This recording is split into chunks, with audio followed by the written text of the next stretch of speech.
안녕하세요. 일신사입니다. 저희 채널에는 신박한 사연들이 많이 있으니 많은 분들의 구독 부탁드립니다. 이번 사연은 며느리가 물려받은 재산에 왈가왈부하는 시어머니를 참교육한 멋진 며느님의 사연인데요. 함께 보시겠습니다. 안녕하세요. 저는 결혼 5년차 맞벌이 부부입니다. 부부 사이에 부모님께 물려받은 재산은 될 수 있으면 서로 모른 척 하는 것이 좋을 것 같은데, 제 생각이 틀렸나 해서 많은 분들께 의견을 여쭙고자 이렇게 글을 씁니다. 얼마 전에 시어머니 앞에서 남편에게 언성을 좀 높였습니다. 어른 앞에서 저희가 부부싸움을 한 것이 잘한 것은 아니라고는 생각은 하지만 시어머니도 저희가 싸우는 모습을 봐야 할 것 같아서 일부러 시어머니 앞에서 싸운 것도 있어요. 남편은 결혼 전에 홀어머니를 모시고 살았습니다. 남편 형제는 누님 한 분이 계신데 외국에서 사셔서 결혼식 때 얼굴 보고 그 이후에 두 번 더 본 것이 전부입니다. 예전에 미즈넷에서 보면 홀시어머니의 신우 많은 집은 무조건 걸러야 한다는 것이 공식처럼 되어 있었던 것을 저도 알고 있었습니다. 하지만 저는 케이스에 따라 다르다고 생각을 했어요. 지금까지는 제 생각이 맞았고요. 제가 남편과 시어머니와 트러블이 발생한 것도 홀시어머니라서 그런 것이라기보다는 그냥 시어머니와 남편의 되도 않는 견물생심 때문이라는 생각이 듭니다. 남편과는 거의 반반에 가까운 결혼을 했습니다. 제가 모아놓은 돈과 남편이 모아놓은 돈을 합쳐서 작은 빌라 전세와 살림을 장만했어요. 둘이 맞벌이하며 알뜰하게 살면 아이 둘 낳고 힘들게 살지는 않을 것 같았습니다. 시어머니는 집을 한 채 가지고 계세요. 그 집을 팔아 어머님이 작은 집으로 이사를 가면서까지 저희 신혼살림에 보태주시기를 바라지 않았습니다. 그 집은 어머님 노후 자금이니까요. 친정은 어느 정도 사는 편입니다. 어렸을 때 부모님은 이혼을 하시고 제가 대학 다닐 때 아빠는 재혼을 하셨어요. 부모님이 이혼하시게 된 계기는 엄마가 돈 사고를 종종 치셨었대요. 또 엄마는 밖으로 놔두는 분이셨고요. 제가 초등학교 들어가기 얼마 전부터 저와 언니는 아빠와 셋이서 살았습니다. 아빠는 장사를 하시는 분이라 언니와 둘이 많이 의지를 하면서 살았어요. 하지만 저희 자매는 엄마에 대한 그리움이 그닥 크지는 않았습니다. 엄마와 별로 정이 없었던 탓이겠지요. 언니가 대학을 갓 졸업해서 사회 초년생이고 제가 대학을 다닐 때 아빠는 지금의 새엄마를 만나서 재혼을 했습니다. 새엄마도 장사를 하시며 자식들이 장성한 분이셨어요. 아빠도 새엄마도 장사를 해서 모은 재산이 각자 어느 정도 있는 분들이라 서로의 재산은 각자의 자식들에게 주기로 하고 터치하지 않기로 하셨다고 들었습니다. 제가 결혼한 지 얼마 안 되어서 아빠가 상가 하나를 저에게 명의 이전을 해 주었습니다. 별 생각 없이 너무 감사했어요. 제 명의로 이전이 되었지만 상가에서 나오는 월세는 아빠가 받습니다. 그리 큰 돈이 나오는 상가도 아니에요. 월세 180이 나오는 상가입니다. 월세를 아빠가 받으시고 상가에 나오는 세금도 아빠가 내주세요. 아빠가 나중에 언젠가는 저에게 월세도 받고 세금도 내며 관리도 알아서 해야 할 때가 올 것이라고 말씀하셨는데 저는 그냥 아빠가 돌아가실 때까지 그 상가에서 나오는 월세를 받으셔도 상관없다고 생각합니다. 제 명의의 상가가 하나 있다는 것만으로도 든든하잖아요. 그런데 남편과 시어머니는 생각이 저와 달랐었나 봐요. 아니, 달랐습니다. 아빠가 저에게 주신 상가에 욕심이 났던 것 같습니다. 첫째를 결혼하고 1년 뒤에 가졌는데 그때부터 시어머니는 저에게 이제 아기도 낳고 하면 생활이 빠듯할 텐데 아빠에게 가게세를 달라고 하라는 말씀을 종종 하셨어요. 아빠와 새어머니는 지금까지도 장사를 하면서 넉넉하게 살고 계신 형편이거든요. 그것을 거론해 가면서 그 가게세 저에게 준다 해도 아빠가 넉넉하게 사실 만한데 왜 그 세를 저에게 주지 않느냐는 말씀을 하시곤 했습니다.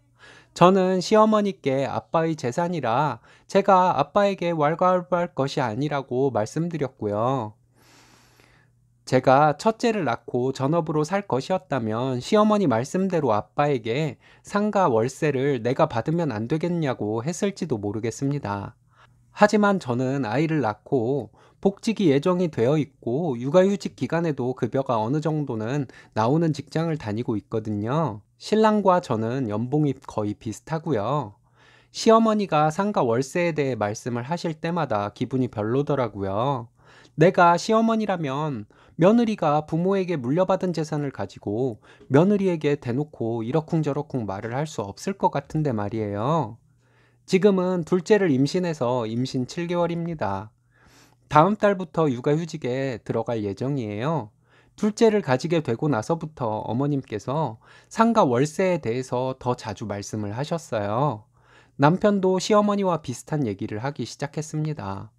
남편에게는 아빠가 모은 재산인데 내가 그 재산세를 내는 것도 아니고 아빠가 원하는 대로 하게 두어야지 내가 무슨 권리로 아빠가 하는 일에 왈가왈부할 수 있냐고 하면서 좀 티격태격하는 일이 몇 번 있었습니다.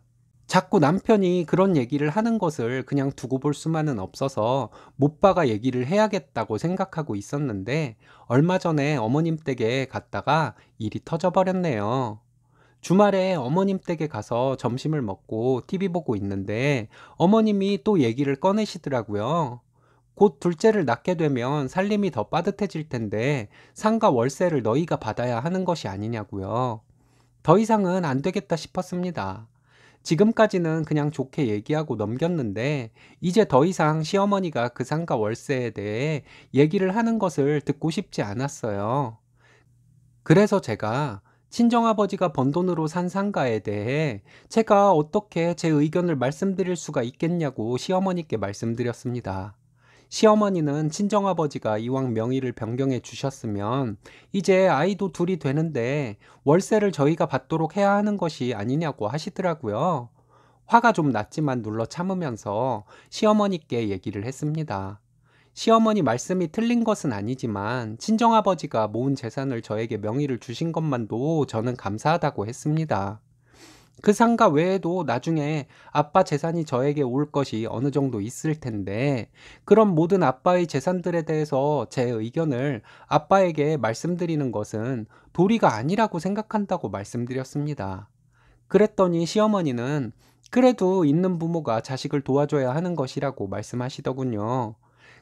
그것은 아빠의 자유이니 제가 할 말은 아니고 더더욱이 어머님이 말씀하실 일은 아니라고 말씀드렸어요. 옆에서 남편은 듣고만 있고 아무런 말도 하지 않더군요. 제가 남편에게 물었습니다. 어머님이 하시는 말씀이 당신의 의견이기도 하냐고요? 남편은 고개를 끄덕였습니다. 그럼 어머님 앞에서 확실하게 얘기해야겠다고 했습니다. 우리 둘이 결혼할 때 결혼 비용 비슷하게 했고 둘이 벌이도 비슷한 것이 맞냐고 남편에게 물었어요. 맞다고 대답했습니다. 내가 육아휴직을 해도 휴직 기간 동안에 급여의 80%가 나오는 것을 알고 있냐고 물었습니다. 그리고 둘째가 태어난다고 해도 우리가 둘이 벌어서 아이들 키우면서 어느 정도 저축도 할 수 있는 것이 계산이 되어 있냐고 물었습니다. 남편은 다 맞다고 하더군요. 그럼 친정아빠가 주신 상가 월세가 어디에 필요해서 자꾸 얘기하는 것이냐고 물어봤어요. 대답을 못 하더군요. 혹시 내가 모르는 빚이 있거나 근래에 돈 사고 친 것이 있냐고 남편에게 물어봤습니다. 그런 것은 없다고 했어요. 근데 도대체 왜 어머님과 당신은 내가 물려받은 재산에 대해 왈가왈부하는 거냐고 물어봤습니다. 나 같으면 배우자가 부모로부터 물려받은 재산 탐내는 욕심만 많은 되먹지 못한 사람처럼 보일까 봐서라도 배우자의 고유 재산에 대해 일부러라도 모른 척을 할 것 같은데 당신이랑 어머님은 왜 상가 월세에 대해 자꾸 이래라 저래라 하는 것이냐고 언성을 높이며 물었습니다. 그랬더니 남편은 결혼 전부터 친정아버지가 그 상가를 주시고 월세도 저희가 받도록 해주겠다고 말씀하셨다는 거예요. 나도 처음 듣는 말을 당신에게 했냐고 당장 아빠에게 전화해서 물어보겠다고 하며 전화기를 꺼내 들었습니다. 그랬더니 남편이 제 전화기를 뺏으면서 괜히 전화해서 분란을 일으키지 말라고 하더군요. 지금 분란은 당신과 어머님이 일으키는 것인데 왜 나한테 뒤집어 씌우는 것이냐며 제가 언성을 좀 높여 말했습니다. 그리고 상가 명의를 받은 것만으로도 감지덕지 할 것이지 거기에 이래저래 말이 많냐며 그딴 식으로 친정재산 탐내는 거 알면 아빠가 괘씸해서라도 나한테 더 이상 재산 안 줄 것이라고 말해버렸습니다. 신랑과 시어머니는 놀란 표정이더군요. 결혼 전에 아빠가 상가 월세도 제가 받도록 해주겠다고 당신에게 했다는데 내가 꼭 확인해 보겠다고 했어요. 거짓말이라면 가만히 있지는 않겠다고 했습니다. 그리고 아빠가 상가 명의를 변경해 주었으니 나중에 우리 아빠 모시고 살아야 한다고 얘기했어요. 그건 또 무슨 얘기냐고 시어머니가 묻더라고요. 아빠가 상가 외에도 어느 정도 더 주실 것이 있을 테니 당연히 남편과 제가 아빠를 나중에 모시고 살아야 하는 것이 아니겠냐고 했습니다.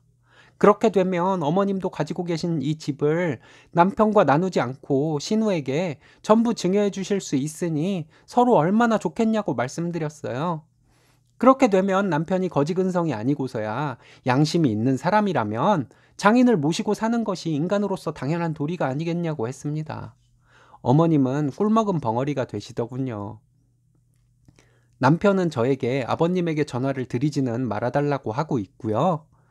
내가 아빠에게서 재산을 받고 당신과 어머님께 큰 소리를 쳐도 시원치 않을 판에 눈치를 보며 사는데 따질 것을 전부 따지지 않으면 억울해서 못 살 것 같다고 말했습니다.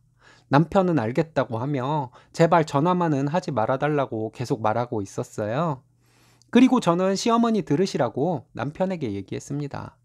그 상가 얼마 되지도 않는 거 받아서 어머님과 당신에게 스트레스 받아서 짜증만 나니 아빠에게 다시는 저에게 재산 주지 마시라고 말해버리겠다고요. 어머님은 알았다고 다시는 그 얘기 안 꺼내겠다고 하시더라고요. 이미 스트레스 주실 만큼 충분히 주시고는 이제 와서 그런 말씀이 무슨 소용이겠냐고 말씀드리고 집으로 돌아왔습니다. 요 며칠간 남편이 제 눈치를 보면서 잘 하려고 하더군요. 어머님도 더 이상은 그 상가 월세에 대한 얘기는 안 하시고요. 그냥 가만히나 있으면 될 것을 괜히 욕심을 부려가지고 이런 일을 당하는 것을 보면 남편도 시어머니도 그리 똑똑한 사람들은 아닌 것 같습니다. 실망스럽네요. 조만간에 남편에게 한 번 더 얘기할 생각입니다.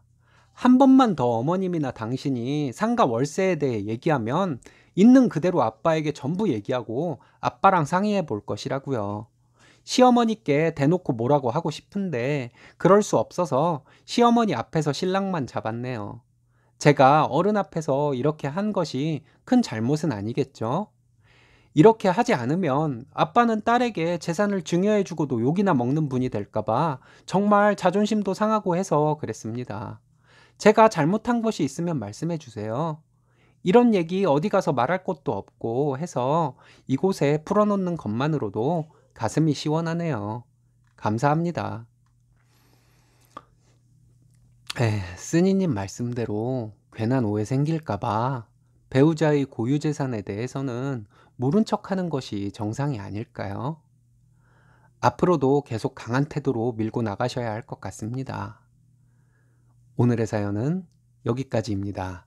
재밌으셨다면 좋아요, 구독 부탁드려요.